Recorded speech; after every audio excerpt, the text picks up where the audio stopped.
So I'm a little bit embarrassed as a tech reviewer to admit that I have very little experience with augmented reality. I mean, apart from messing around with Instagram filters, playing Pokemon Go, or seeing what a piece of furniture looks like in my living room, my experience with augmented reality is very limited. So when the folks over at Xreal offered to let me check out their Xreal Air augmented reality glasses, I was like, yeah, I could definitely use some more experience with AR under my belt. So we're gonna be checking these out today. I'm pretty excited. But first of all, what is augmented reality? AR, or augmented reality, essentially merges the physical and the digital world to create new experiences, enhance existing ones, increase efficiency and productivity, and a whole lot more. Easy example that I mentioned earlier, Instagram filters. You know, when you got the cat filter that's over your face, it's just superimposed and looks all cute and stuff. It's the same sort of deal here. We're overlaying digital content onto the real world. But these glasses take that concept 100 steps further with the sheer number of applications and uses. You can view and interact with a wide array of digital content that pretty much floats in midair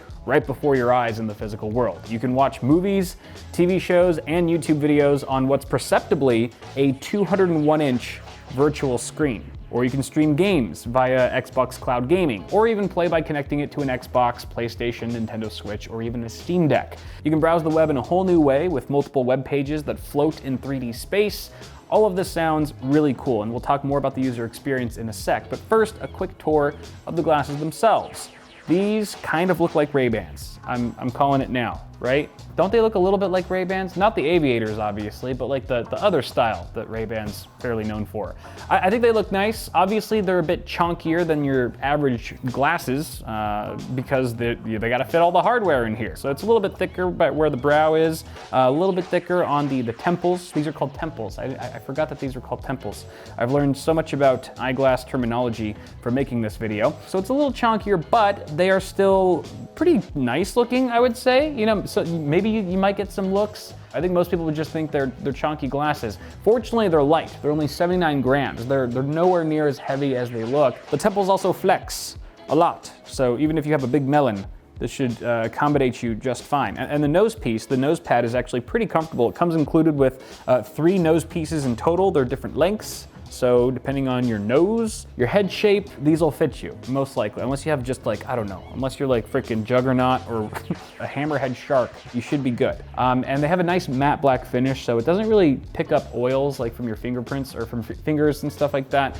It has flexible hinges that have a 3-step design, so you can go 1, 2, 3, and that just allows you to basically adjust the tilt or the angle of the virtual screens that you're seeing. Behind the main frames are 2 1920 by 1080 Sony micro Oled displays, which again give you a 201-inch virtual screen, which is essentially equivalent to an IMAX viewing experience, except it's anytime, anywhere, right on your face. These are retina level displays. They are super sharp and crispy, 60 hertz, very smooth, with a 46-degree field of view and 49 ppd, or pixels per degree. It features 3 degrees of freedom for head tracking, so I believe that would be tilt, pan, and swivel, roll, whatever. 108% sRGB color space, up to 400 nits of brightness. It does feature built-in speakers. You get 2 open-ear super linear speakers with a bass boosting algorithm that's so-so in my opinion. A dual mic array with omnidirectional MEMS microphones as well. The audio solution is just okay, if I'm being honest. It does the job. You can hear everything perfectly crystal clear, but it doesn't exactly blow you away. And you can't expect miracles from speakers that are small enough to fit inside of the sides of a pair of eyeglasses. That being said, something like AirPods or anything similar pair really well with these glasses, and they also kind of prevent any sound leakage because these do tend to leak sound at higher volumes. Even though the sound doesn't distort, which is pretty impressive, it could potentially be bothersome to people around you, or if you just want more privacy and you don't want people to hear what you're listening to, then AirPods is the way to go. These are a match made in heaven. On the right temple, there's also a small power button and brightness adjustment buttons. And the brightness on this is actually, like I said, 400 nits, right? Up to 400 nits. This thing's pretty bright, surprisingly bright. I mean, if you're in broad daylight, or if you're somewhere super bright, like, I don't know, like a really bright airport or something like that, then you might have some contrast issues. The image might be a little harder to see, which is why they include a light shield. I think it's called, I don't know if it's called a light shield. I'm calling it a light shield. You just clip this on like that, and it basically just blocks out the outside world. So now all you're seeing is the virtual screen. Contrast is perfect. Black levels on this thing are fantastic, by the way. Thanks, Oled. and yeah, and privacy as well. So you can, whatever you're viewing on these glasses is somewhat visible to people around you. It's tiny, it's hard to see, but it is there. You can make it out if you really try. So if you're looking at sensitive documents, classified information, or your favorite anime, this is really nice to have. Apart from the nose pads and the light shield, the Xreal Air also includes prescription lens frame. So if you have bad eyesight, then what you're seeing in these glasses is going to be blurry, unless you're wearing contacts. And I would not suggest wearing eyeglasses, prescription glasses, underneath these glasses, because it's just going to be too cumbersome, it's not going to be comfortable, and it's probably not going to work right. And that's why they include this, which I think is a nice touch. It doesn't alienate anyone, even if you are a four-eyed nerd. As far as compatibility goes, Xreal claims that phones, tablets, and laptops that support DisplayPort over USB-C can theoretically work with these glasses. Android devices, there's a lot of them that work. I'll put a link with the full list of compatible smartphones in the description below. It's also now compatible with Apple iOS devices like iPhones and iPads. That's a more recent addition, but that does require an Xreal adapter and a lightning to digital AV adapter, both of which are sold separately. So how does this all work? How the heck do these actually work? I know what they can do, kind of. We'll get more into that in a sec, but how do they connect and how do you use them and stuff? So the glasses connect to a supported device like a smartphone or tablet via USB-C. There's actually a USB-C port on the end of the left temple. And then the other end goes into your phone, which I can't use right now because I'm using it as for my notes. As soon as you plug it into your phone, you put the glasses on and you have entered Nebula. Nebula is Xreal's 3D UI operating environment.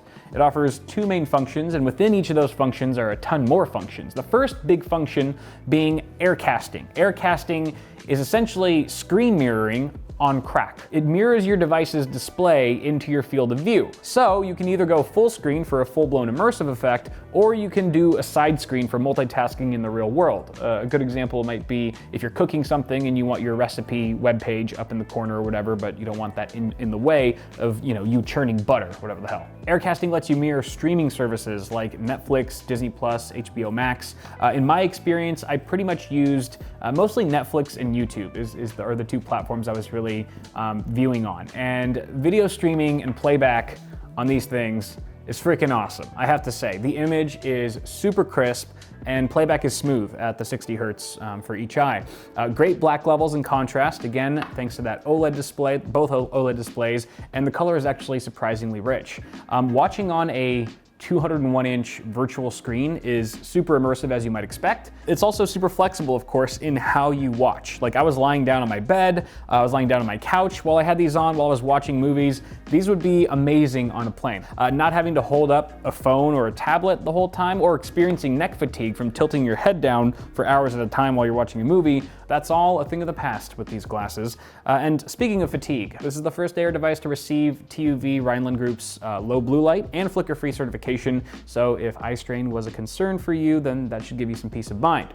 In my opinion, having your own private movie theater with a massive virtual screen is what the Xreal Air does best. But that doesn't mean it can't do other things, like gaming. I actually tested out some gameplay with Xbox Cloud Gaming, which is essentially a game streaming service from Microsoft, of course, with Xbox Game Pass and all that. You're basically leveraging Microsoft PCs, gaming PCs, and streaming them from your phone or whatever device, and then viewing the image on these glasses. And it works surprisingly well for how many steps are involved in that process. The image quality is what you would expect from a game streaming service. It's okay, and that's no fault of the Xreal Air. That's just where the industry's at right now with game streaming. There's still ways to go. But the playback, at the very least, is smooth, again, 60 hertz, and responsiveness is plenty fast for casual gaming. I wouldn't fire up, Valorant or something like that and try to do a competitive game with this setup. But if you're just lightly gaming, trying to kill some time,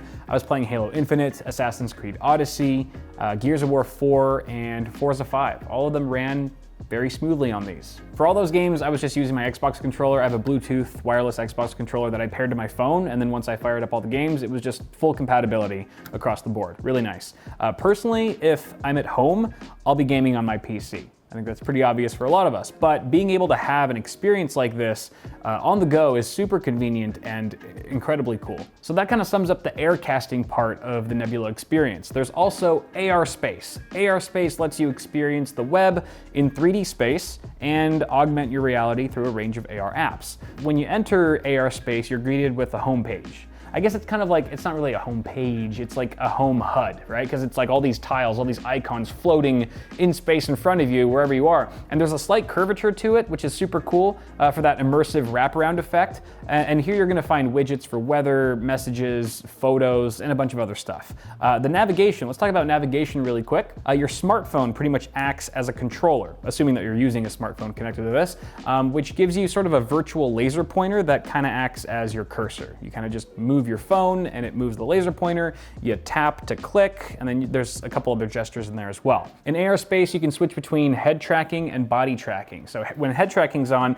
anything that you're viewing on screen is gonna follow your head. You know, it's like the image is always gonna just be right in front of you. Whereas body tracking means that the image is gonna stay planted, it's gonna stay static, stuck in one spot. So even if you turn, it's still gonna be there. It's gonna go out of your field of view if you turn away, but it'll still be there when you look back in that direction. In this fun section of Nebula, you can also explore AR apps and play AR games. The augmented reality games available are pretty simple, and they're mini games really. Like there's one where you just pop a bunch of balloons with your laser pointer. It's fun though. It's a fun way to kill some time and a very cool experience that you'll want to share with your friends.